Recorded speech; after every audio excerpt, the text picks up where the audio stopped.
Hello everybody, it is Rebecca Veksler here, the founder of Soul Cups. I'm going live today for our final episode of the Sustainable Speaker Series for our Plastic Free July campaign. I'm super excited. I am going to be going live with Ronni Kahn, the founder of Oz Harvest.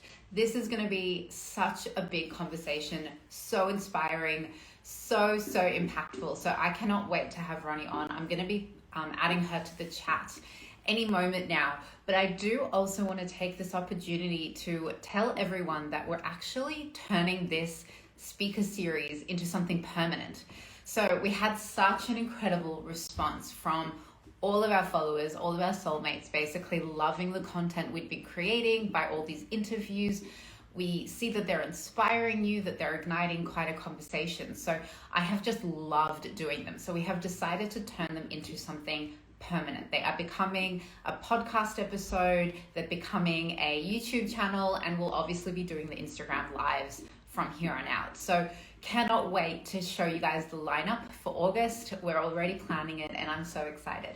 But today, right now is the exciting part. So I'm going to be joined by Ronni, the founder of Oz Harvest. And for those of you that don't know Oz Harvest, you're living under a rock, because this is one of the greatest organizations this country has. It is supporting food waste. It is supporting sustainability. It is supporting education, inspiration. There is so much that this organization does behind the scenes that, I mean, honest to God, everybody needs to be involved.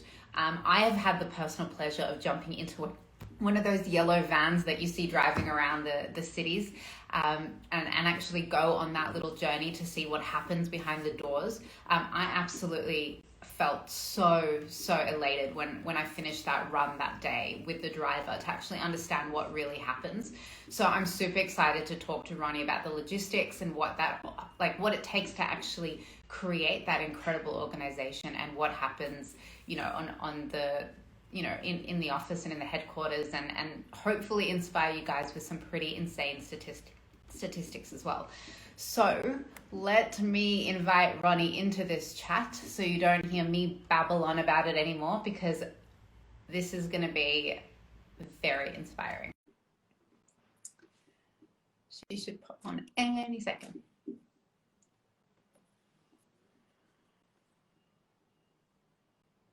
Yes, Ronni is an inspiration. Guys, if you're watching along, please ask questions as well. We'll definitely answer them as we go. Hopefully Ronni sees this request and we can jump in.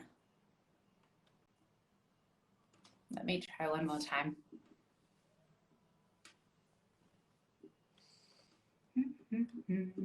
I'm super excited about this one, guys. I have been waiting for it. We have definitely saved the best for last. I know this conversation is going to inspire so many people. We just need to make sure that Ronni comes in.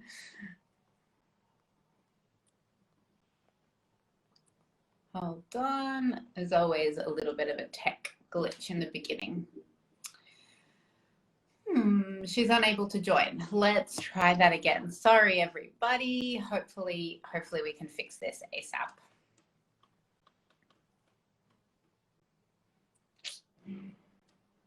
Alrighty. One more time. Take 3.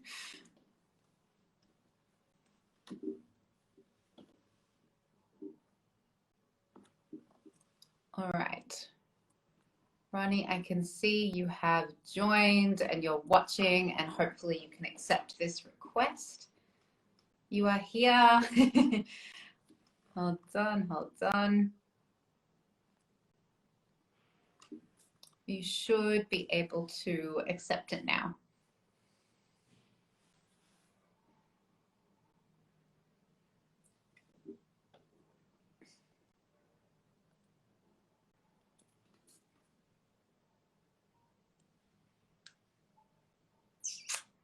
Ronni, if you are listening still, hopefully you have seen a little red request next to the comment section and you can accept. Nothing came in. Oh no. Can you request to come in, Ronni? It might work backwards if you ask to join. Hmm. I love a tech issue on a Wednesday. It's always it's always fun. Hold on, let's try one more time. Sometimes if your app is not up to date, it doesn't work, but hopefully we can fix this little glitch and get you in here. I think we might have sorted this out. Hello, Lucia. That was brilliant. Hello. Do not ask. I'm not sure how the miracle worked, but it worked eventually. It doesn't matter. You're here. Thank you so much. Thank you for making some time to chat to me today. I really appreciate it.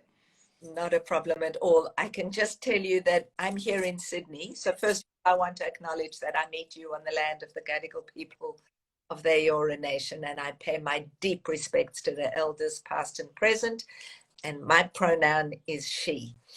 But I do want you to know that I am fielding, there are requests coming in for food from every corner of Sydney.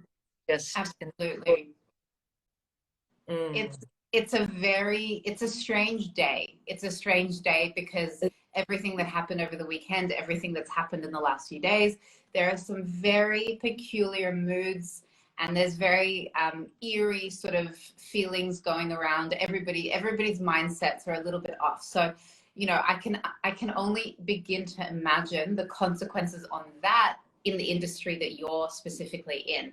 So, I mean, before you and I get lost down a rabbit hole of things, can you give us just a little bit of a background?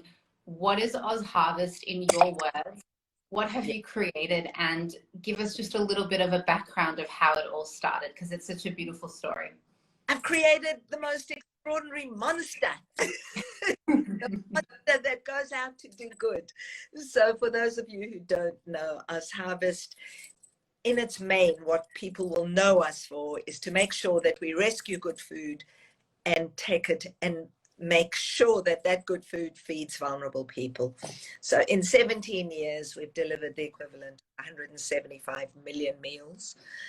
But at a time like this right now is when we pivot, and because we're agile and nimble, we can make sure that vulnerable people in isolation, in lockdown LGAs, everywhere, are getting good food to eat.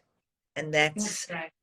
Said in the main because we're also so environmentally conscious, and we actually play a big role in the climate change movement, and we can go into that in a minute. But the most important thing right now is about our immediate response to this current crisis, and how we have just pivoted and continuing to deliver 1,000 kilos of rescued food per week, but also operating a free supermarket and delivering hamburgers and, you know, agency, and 8,000 cooked meals a week to people in isolation. So it's just, the list just goes on. I mean, look, there's so many things we can talk about today. Like, you know, I've known about Oz Harvest for many years, and one grateful thing, like one experience that I'm deeply grateful for, was that we actually got to work together. You know, to be able to come into your headquarters, to your office, meet your team, have those conversations, hands-on experience, like get into one of your vans and actually drive around and understand what your drivers get put through every single day, ask him questions, get a little bit of, you know, inspired from that firsthand experience. Like I was already shocked, and I was already under the impression that what you did was special, but having to actually, you know, get on into that car and experience it, like there's so much politics. There's so much drama that goes on with, you know, dealing with the supermarkets or dealing with the store. So can you talk us through a little bit about like the ins and outs of what are you actually doing, and how does it all work? But I do want to acknowledge that when you came in, it was because we have this beautiful partnership. We thank you so much, because your magnificent keep cups mean that people are not using paper, disposable, And so thank you so much for that. So I think what we really want to share today is that, I think people who are in lockdown and people who are struggling right at this minute, people have lost jobs. We're dealing with a new cohort of people. I can read you letters that you just wouldn't believe. Ordinary families who suddenly found themselves without work, pay the rent, can't pay for their electricity, make choices about how they use the little bit of money they've got, and therefore reaching out to us for food when in their lives they never thought they'd be reaching us for food. Yeah, exactly. So, and that's across the country. It's not just New South Wales now. This is the long tail effect of this pandemic. Didn't end when we all thought, before Delta started, and we all thought that the worst was over. The need for food relief and emergency services we knew was never going to end, and that would take a very long time. Well, food is the number one necessity. That's the point. It's like beyond everything else in life. At the end of the day, we need a roof over our heads and we need to be fed. Absolutely. So it does not matter whether you came from, which aspect of the economical section. It's everybody felt it in some way and feels it in some way and are going through their own journey. But I mean, I want to talk about the sustainable aspect of it as well. Like, from a food waste perspective, can you talk us through a little bit of the stats and, how you're actually changing the world in that space? Because it's like billions of dollars of food waste a year and over nothing. It's not even a real food waste, right? Well, the truth is that we, the citizens, well, let's put it this way. In Australia, we waste, the summer's just moved. It used to be $20 billion worth of food gets wasted every year, but we now know that that's much closer to 30 and 35 billion dollars is being wasted. So a third of all food that's produced globally, but also in Australia, is going to waste. And the wonderful thing I want to share with anyone listening and with all of us is wasting food, apart from the fact, I want to talk about the solution. So I'm sharing that the problem is we waste. We love solutions. That's the key. The solution is that we are all part of the solution, because not wasting food is the low-hanging fruit. Yeah. Probably none of our listeners know that wasting food feeds climate crisis. Correct. Every time we waste food, we are creating methane gas, which creates global warming. And so households can save, we are 10 to $15 billion per problem. And so for all of us who want to be climate activists, and we all want to, and think the problem is just too big, how do we get involved? Start saving food. Yes. Don't food, value food, be cautious about how you shop, manage your food well. So we've got this beautiful mantra, and it goes like this: look, buy, store, cook.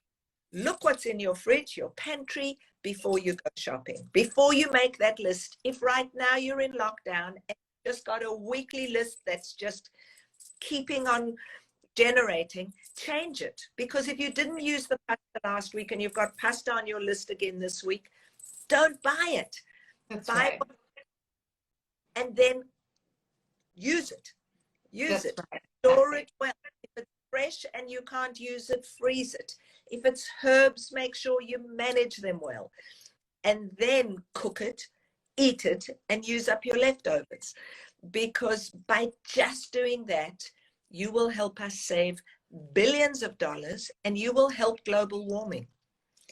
And how embarrassing is the mindset of people who are purchasing in surplus? Like, to me, I'm baffled. Like, I am the biggest minimalist. Like, I'm the like definition of minimalist, right? Like, my partner can't stand it. He thinks it's ridiculous. I just don't buy stuff. And especially when it comes to food, like, I'm the kind of person that will either purchase from a farmer's like grocer, like a Yep. direct from the farmer's market, or you buy the like organic farmer's box that's plastic free and you support the locals. But other than fresh veggies, I only go and purchase what I need. It's as simple as that. And you Like, save, the point so is much money. saving thousands of dollars by just not filling up your pantry. That's right. But I'm going to just be very cheeky and share that in Sydney, you can get a harvest box. We've got a food delivery service, and on every Wednesday, I just got my harvest box, and honestly, it just makes me smile. Nothing comes wrapped in plastic.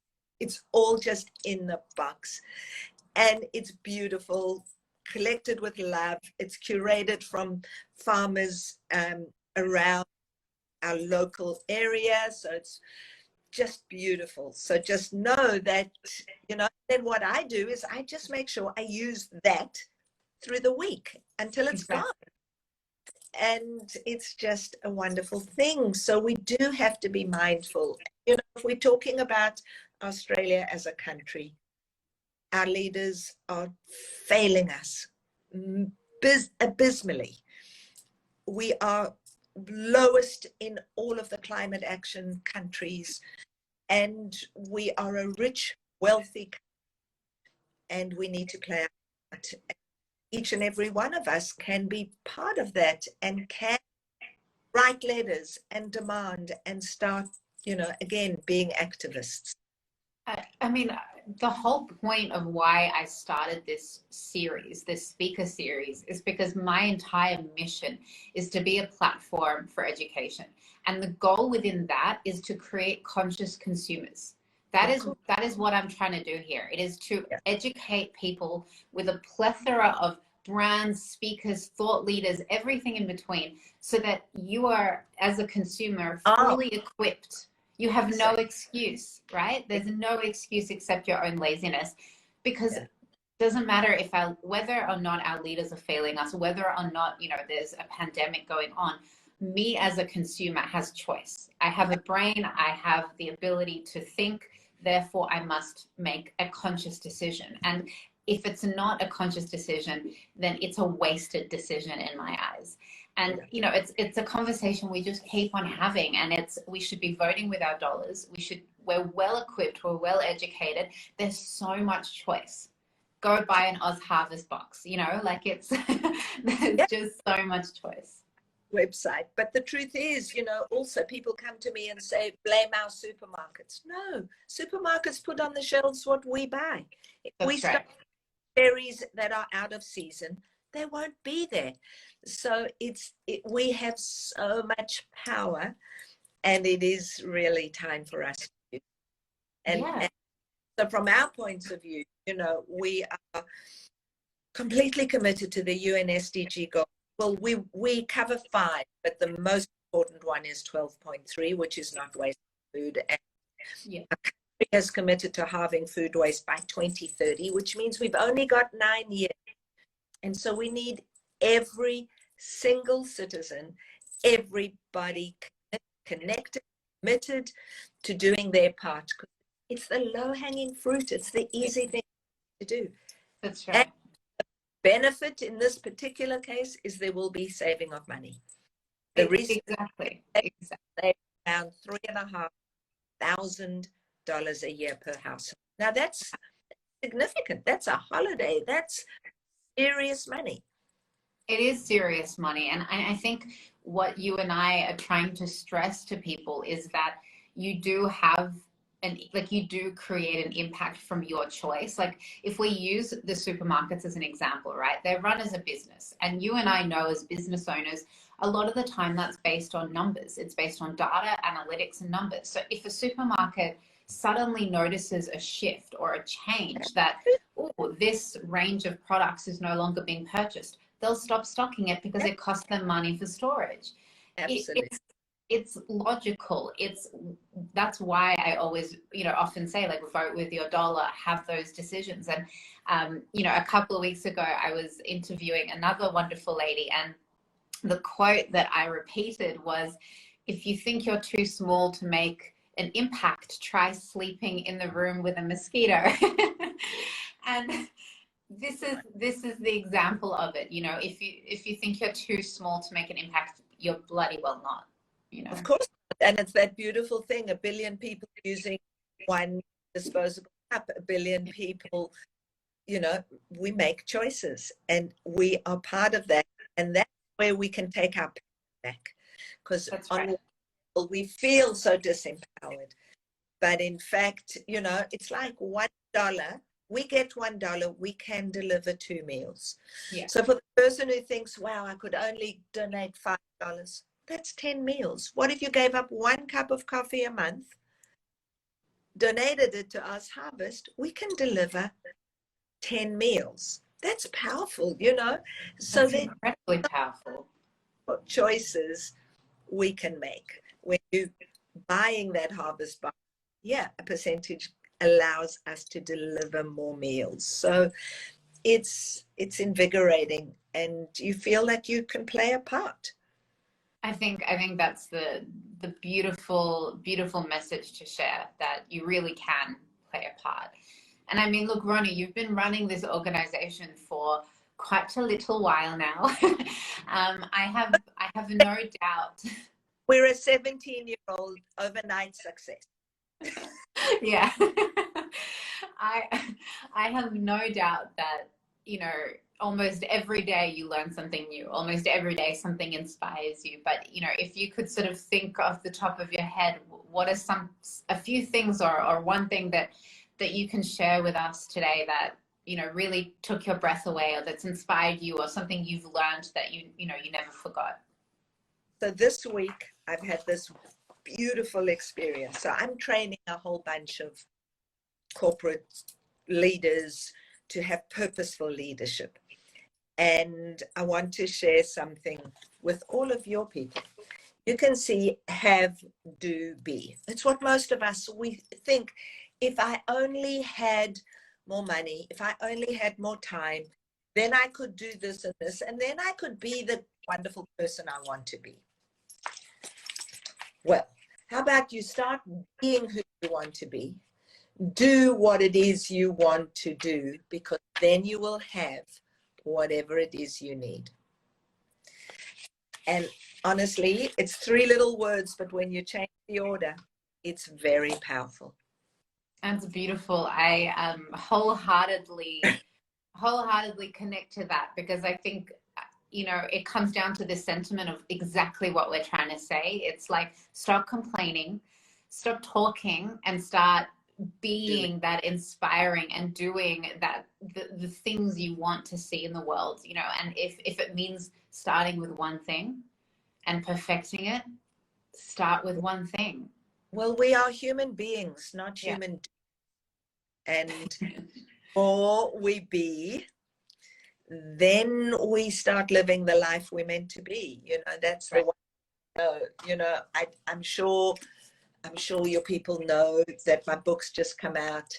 Yes. But the truth is, the reason I wrote the book was because I wake up with gratitude every single day about the blessed life I lead.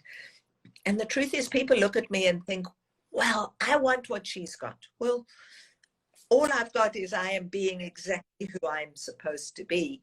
And that's why I wrote the book, to show that I'm just ordinary. Anybody can be. And you know, the book was really this journey to show what it is, how you find your be. You only have to look in the mirror, you know, you don't have to look elsewhere. But yeah, if anyone wants, my book's available in books or in on the Oz Harvest site. It's A Repurposed Life, and it is about that journey and what it takes. And it takes. I think that's so special. It's something that needs to be repeated again and again and again, because again, the whole sentiment of these conversations is to show people that you don't need to be Superman or Superwoman. You don't need to be a celebrity. You don't need to have 500,000 followers. You have yourself. You have your authenticity, your truth, your passion, your purpose. You have your immediate community. You have your friends, your family, your local coffee shop, you know, whatever it is. and you have a voice. And it's as simple as that. And that's where you start. When you feel overwhelmed, when you feel, over like indulged with information, you just need to come back and you go, okay, well, what do I care about? What am I trying to achieve here? It's, maybe I want to reduce the waste in my house, in my household. I want to use less plastic. I want to donate more if I can, whatever it is your goal is. And you just start in the most simple way. And it's by living in that authentic space and just doing small acts. Well, I want to just share something that will freak all of your listeners out, and that is that wasting food is worse than wasting plastic for the environment. Yeah. It's worse than coal. It's worse than the aviation sector. And we can do something about it. Really hard to do something about coal. Really hard to do something about the aviation sector. Right now, none of us are flying, so we're doing stuff for the aviation. Yeah. But, when we can fly again, we'll get on those planes and we'll fly. That's right. But not wasting food, valuing food is the biggest, easiest thing you can do from today. And it's, when I think about food waste, I think about my upbringing, right? I think about culturally, like, yes, I was born in Australia, but my heritage, like my background is we're Russian. And, my grandparents would hit me over the head with a spoon. How dare I waste food? If I don't want to eat, like, you go to bed hungry, like, you can, and it's like a mindset that I've been engraved with. So I don't waste food naturally because that's how I was brought up. But then I look at some of my friends, some acquaintances who, take a bite out of something and go, "Ew, that's gross," and throw it in the bin. Yeah. Well, who taught you? Exactly. But you know what? We've become a consumptive society, convenience, what's easy. And from that view, we have forgotten, and we have to value, reinstate it, so that our children and grandchildren have the ability to live in a world that we have taken for granted. And unless we do that, we will not have that world. And there is an emergency, there is urgency, and we all need to do our tiny little thing to make that. And such a simple thing it is. We're not asking anyone to go out there and be an acrobat. We're not asking you to be an Olympian. We're asking you not to waste food. How simple, and I think it begins with the conscious decision making, the education, and feeling inspired by your immediate community. And that's, that's the whole goal here. Yeah, beautiful. Well, thank you so much for the opportunity to just share and talk. My absolute pleasure. I feel like I have 50 million other questions for you, and there's so much to talk about. And I know that, you've got such an inspiring story. So what I will say is go read Ronnie's book. If you want to be inspired and learn more, please go to the Oz Harvest website and either shop the products so you can support, donate, or at least do a little bit of reading so you can understand. But Ronni, if you can leave us on an inspired note, if there's anything you can share with us that people can do immediately right now to help, please tell us. How can we get involved? Yeah, look, I mean, the easiest really, because we're all over wherever you're listening from, is literally to go onto our website, see if over time you could volunteer, or, so there are three things we need. We need food, we need time, and we need money. Maybe you could start creating and getting friends engaged, want to create this for us, and then we would find a way to pick them up. We just, as I say, go onto our website, donate $1 or $2. If you donate $2, tax deductible, we can deliver 4 meals. But if you right now, it's really hard to give your time because we're all in lockdown. So just find ways. Read the book, share the notion of look, buy, store, cook. A new man, look what's in your fridge, make a list before you go shopping. Buy what you need, store it well, cook it and eat it. Use your left. That's it. That is the big message we want to share today.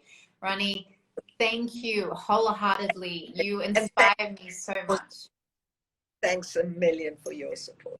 Likewise, Yes. and have a beautiful day. And I know we'll see each other soon. Lovely. Thanks, Rebecca. Cheers. Bye. Bye.